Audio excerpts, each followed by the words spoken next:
Alexander pulls out his magic map. Alexander feels a strange pulling sensation.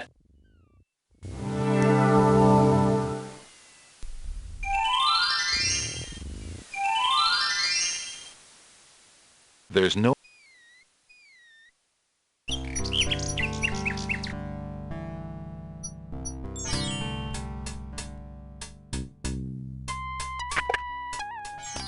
Good day, Prince Alexander.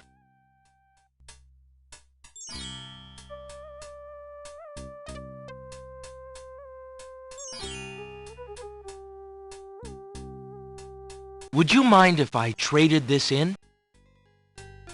Of course, Prince Alex. Please choose something in exchange for the items on the counter. Alexander looks closely at the items on the counter to make his selection. I believe I'll take the tinderbox. Very good, Prince Alex. Enjoy your tinderbox and bring it back anytime. Thank you.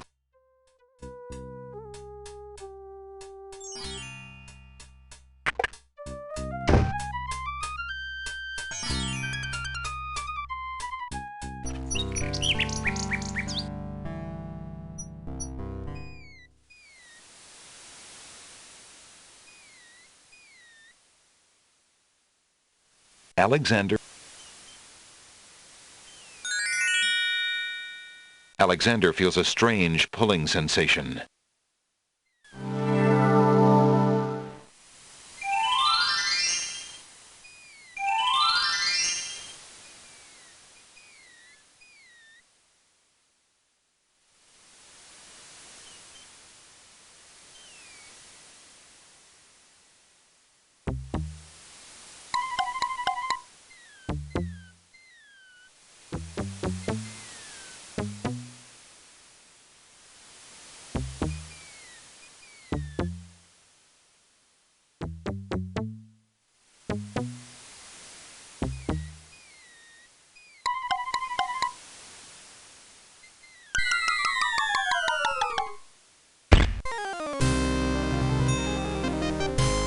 Tickets up next.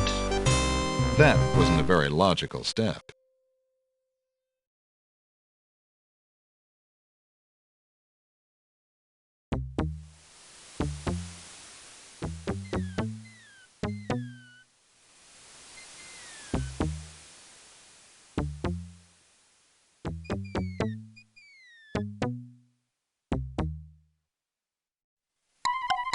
Whoa, wait a minute.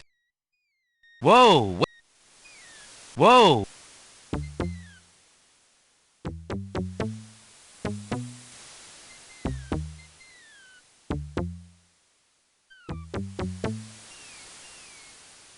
Alexander is standing on top of a small granite step which sticks out of a sheer wall of cliffs, and it's a long way down.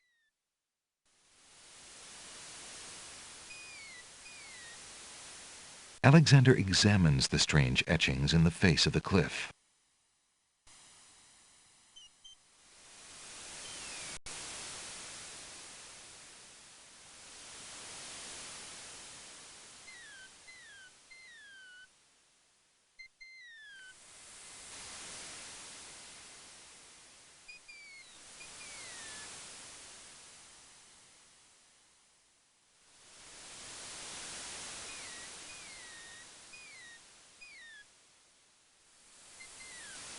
Alexander... Nothing happened. Alexander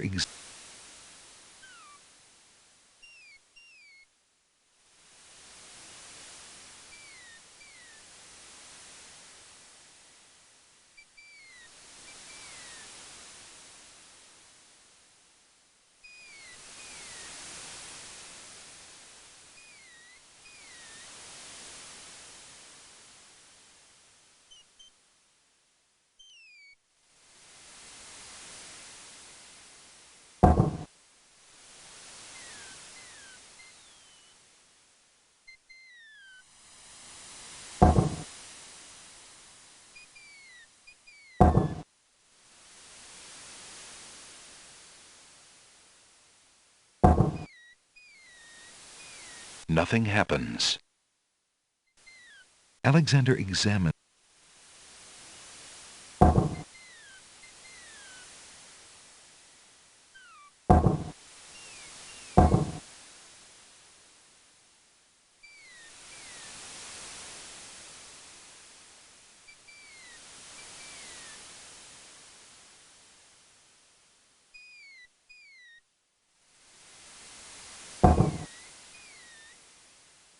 Nothing happened.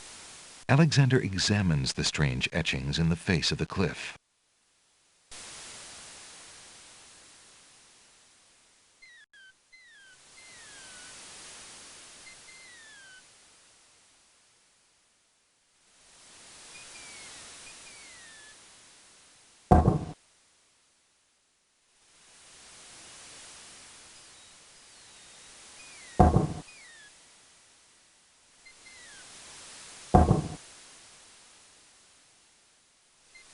Nothing.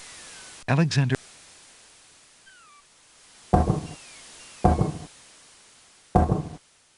The stone beneath Alexander's feet trembles as more steps emerge from the granite cliffs.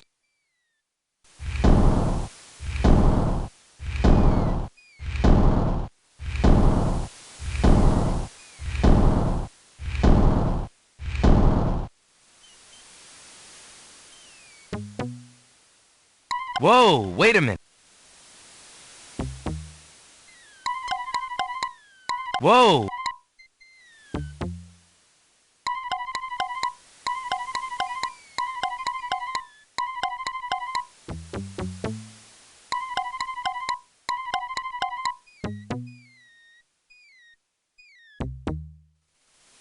Whoa.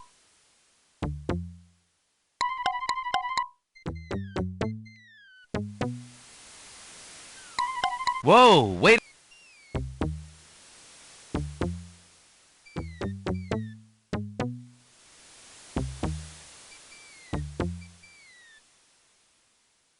Alexander examines the strange etchings in the face of the cliff.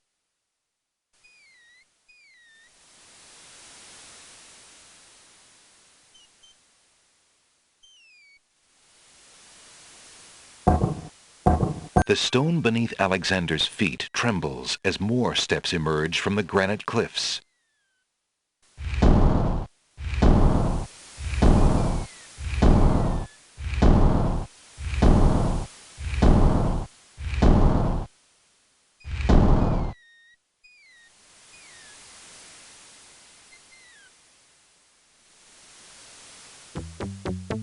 Whoa, wait. Whoa, wait. Whoa.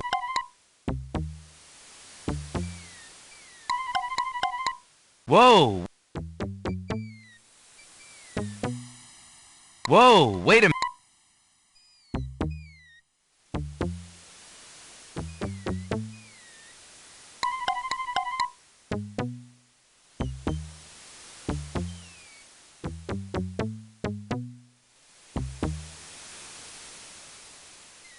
Alexander examines.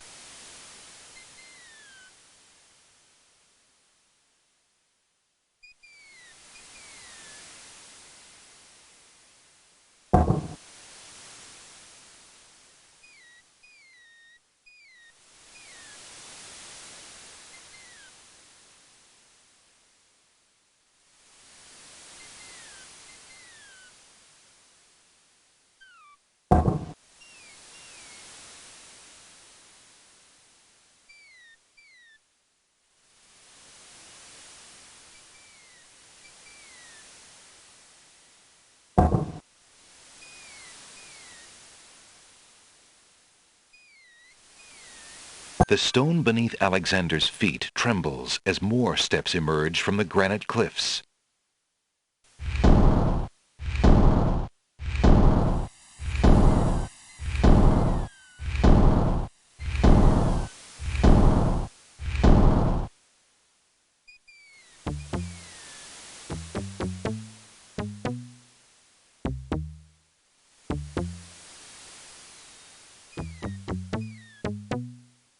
Whoa, wait a minute.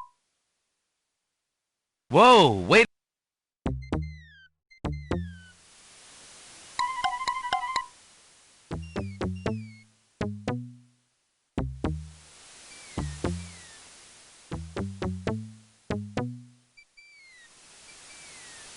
Alexander examines the strange etchings in the face of the cliff.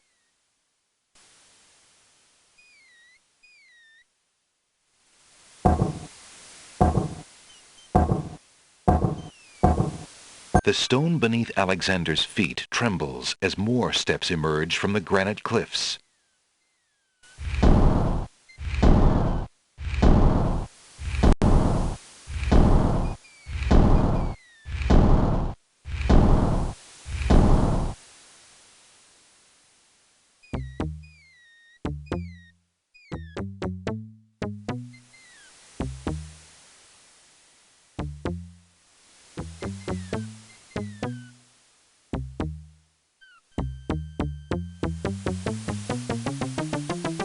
Alexander finds himself, finally, at the top of the cliffs.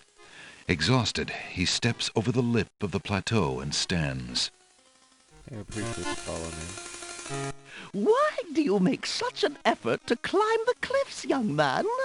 The winged ones who live on this island have the power of flight.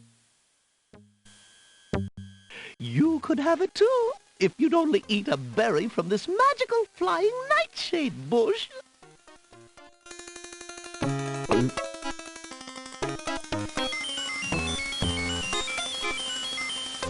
See?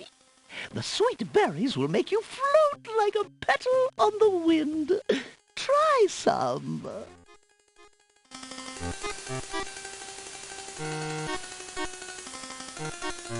The old woman has a pleasant, grandmotherly face, but something about her makes Alexander uneasy. A bush with dark, shiny leaves grows against the east cliff wall. The old woman identified it as nightshade. A small cluster of black berries tops the bush.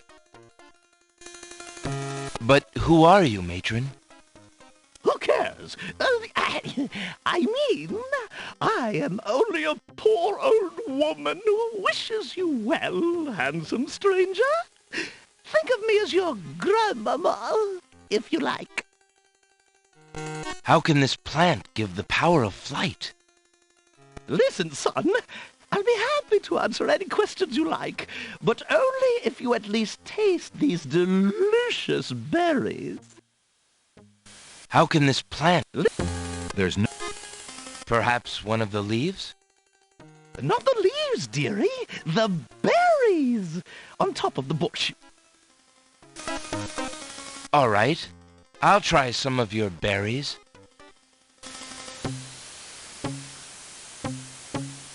Oh, goody. Eat quickly, dear boy, and I'll show you the way to the Lord and Lady of this isle. What? Slightly bitter, pretty one.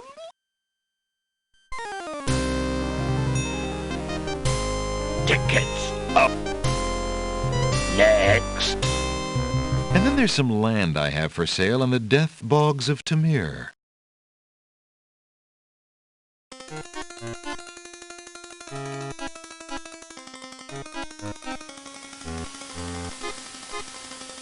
Come. Huge doors are set into the solid rock of the mountain. Alexander is standing at the top of tall cliffs. To the north is the peak of a mountain, rising to meet the clouds. To the left is an ominous set of bolted doors. An old woman is standing nearby. She peers at Alexander with friendly interest. There's a natural opening in the rock near the nightshade bush.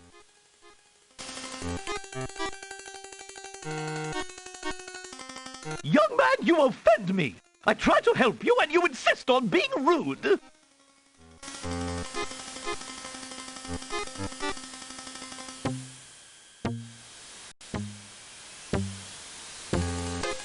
All right then, stay tied to the ground like a load of lead. See if I care. You human. How odd. The old woman just disappeared in a cloud of smoke. Perhaps those berries are even more powerful than she led Alexander to believe. Alexander crawls through the small opening in the rock. Alexander finds himself in a dark cave.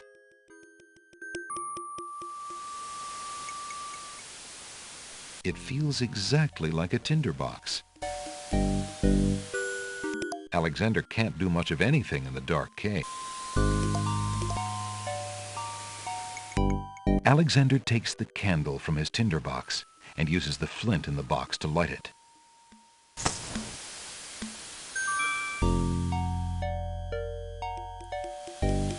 Alexander is standing in a rocky cave. The dim light of the tinderbox candle reveals a dank, musty place. But then Alexander's nose told him that much without the light. On the wall opposite the cliffs is the vague outline of another opening in the rock. Alexander crawls through the opening in the rock.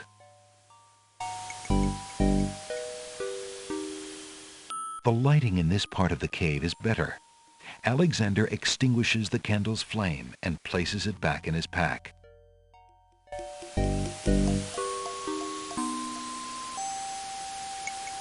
A natural window-like opening in the rock provides a view to the outside world. A peppermint plant grows on the window's ledge.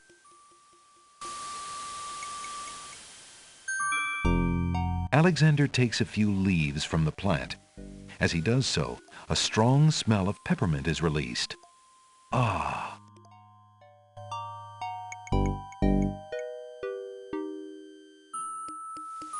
Alexander crawls back into the first room of the cave. Alexander can't see a thing.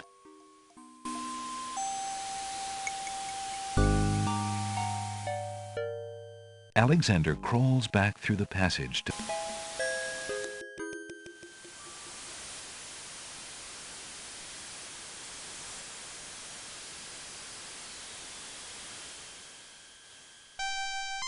Look, an intruder! Hold! How did you get up here, human? I climbed the cliffs. That is not possible. No one has solved the cliffs of logic in several centuries. And if the cliffs were to be solved, it would certainly not be by a human. I didn't mean to trespass. I only wanted to visit this beautiful island. No visitors have been welcome on the Isle of the Sacred Mountain in years. Not since the Red and White Queens had spies in the guise of friendly visitors steal our island's sacred golden fleece. But we will not display such foolish trust again. You will have to answer to Lord Azure and Lady Ariel. They will determine what will be done with you. I can assure you, it will not be pleasant.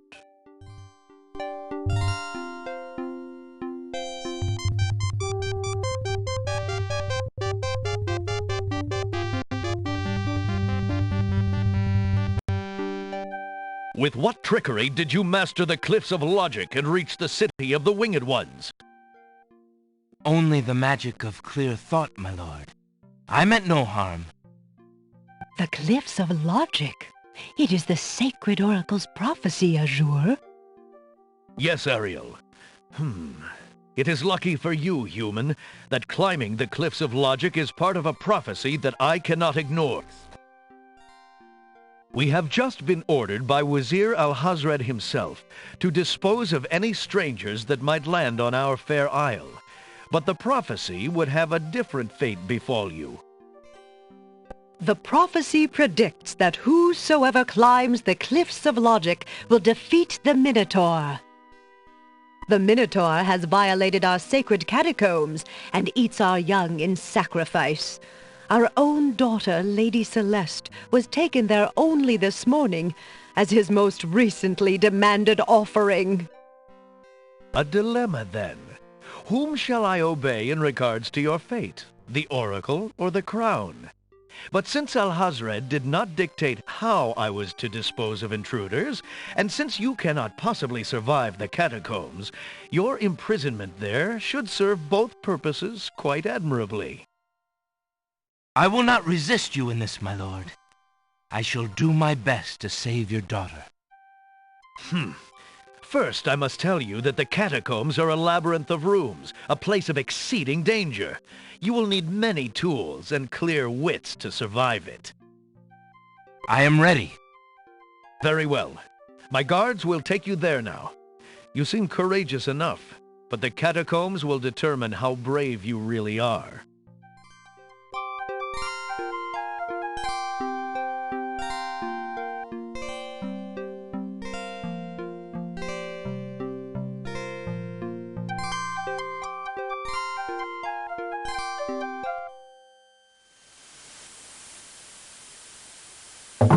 Why did you tell Lord Azure you were ready and willing to face the catacombs? No one is ever ready, and only a fool could be willing.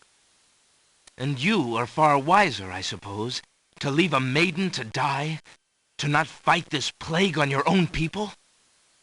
Bravery and suicide are two different things, human. You will have a chance to renounce your choice soon enough, when you lay trembling under the Minotaur's hooves. We shall see. Thanks for the escort. We only escort you to your death. May the fates make it quick so that you do not have to scream long.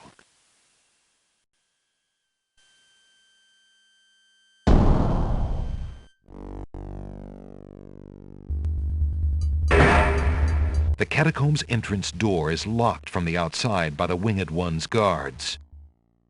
It seems that leaving the catacombs by that door is not an option.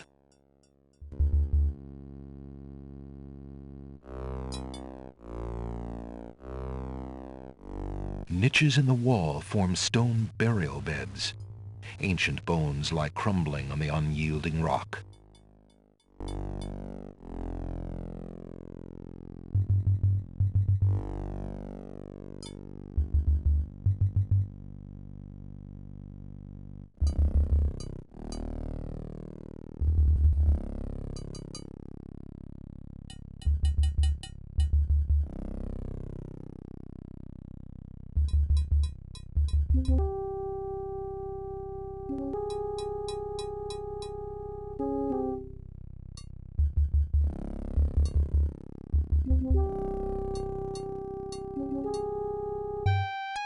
As he walks through the doorway, Alexander gets a very bad feeling about this room.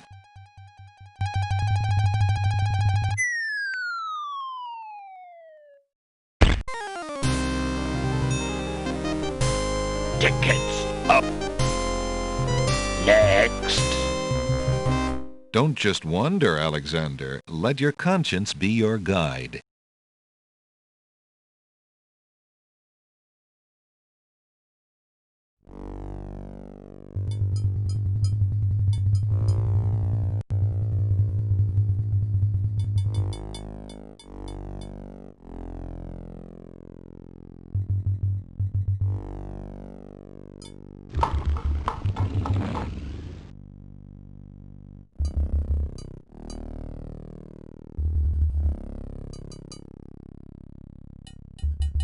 Niches in the wall form stone.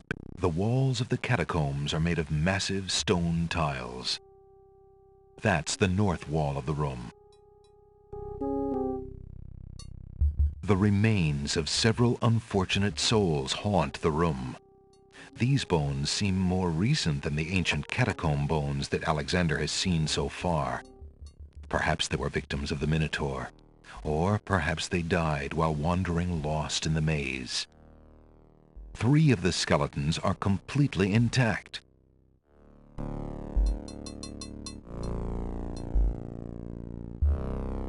Alexander doesn't want to disturb that skeleton. He seems to have all his bones intact. Alexander picks up the skull.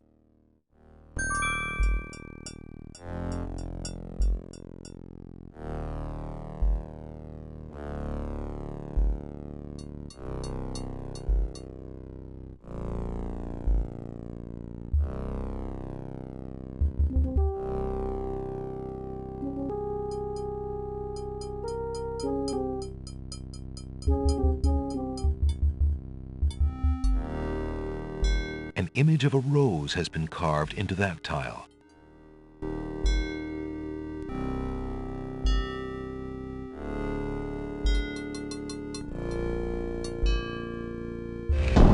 Alexander feels the tile he's standing on shift beneath his feet.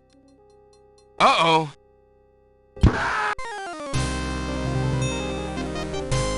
Tickets up. Next. 3 spikes and you're out.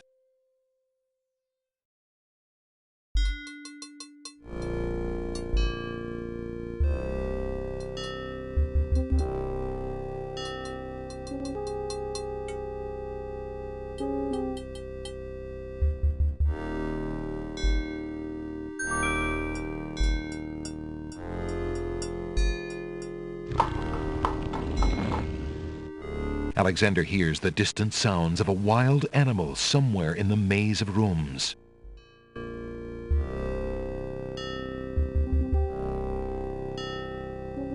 An old wooden shield hangs on the wall.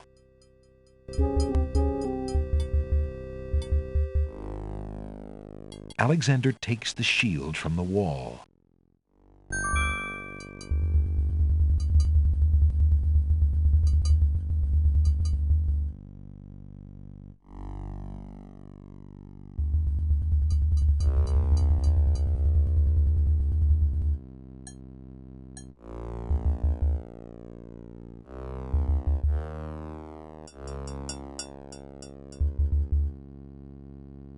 Niches in the wall form stone barriers. Alexander notices that this skeleton has old coins over its eyes.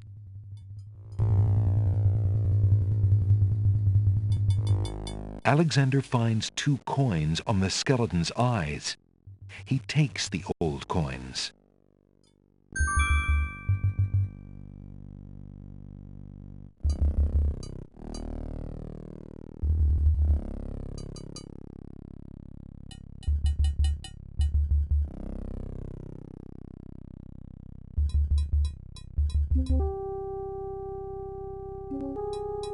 It's a trap.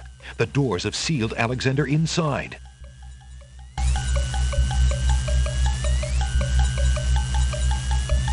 And the ceiling is grinding down with methodical determination, heedless of the human in its path.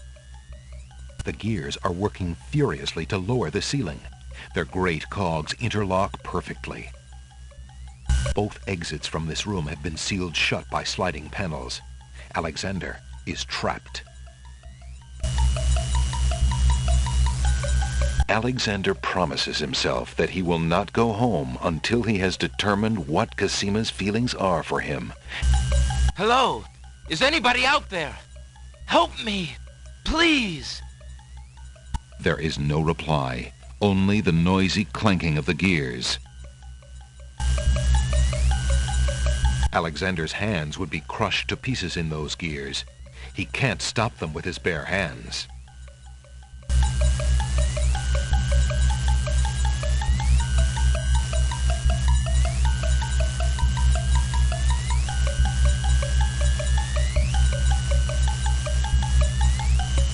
With a sudden lurch, the ceiling completes its descent. Yikes! And presses Alexander into the floor like a bug under a heel.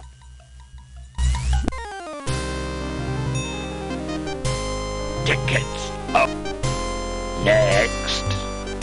Alexander never was much good at squash.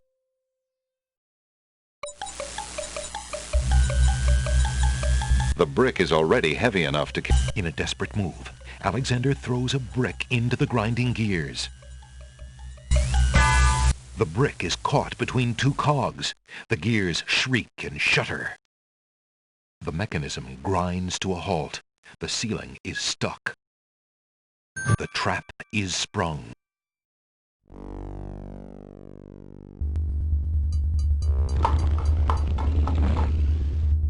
Alexander hears a low growling, so faint as to seem born of his fired imagination rather than of any living creature.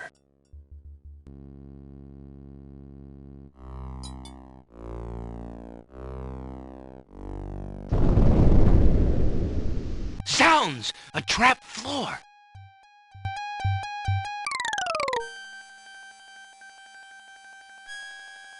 Alexander seems to have fallen to a lower level of the catacombs. Wherever he is, the place sure is dark. Alexander can't even see his hand in front of his face.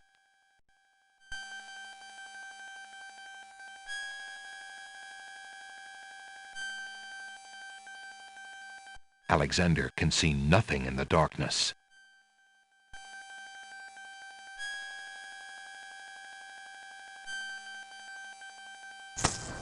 Alexander takes the candle from his tinderbox and uses the flint in the box to light it. Aha! So that's why it's dark in here. A torch is out. Alexander lights the extinguished torch and puts his tinderbox away.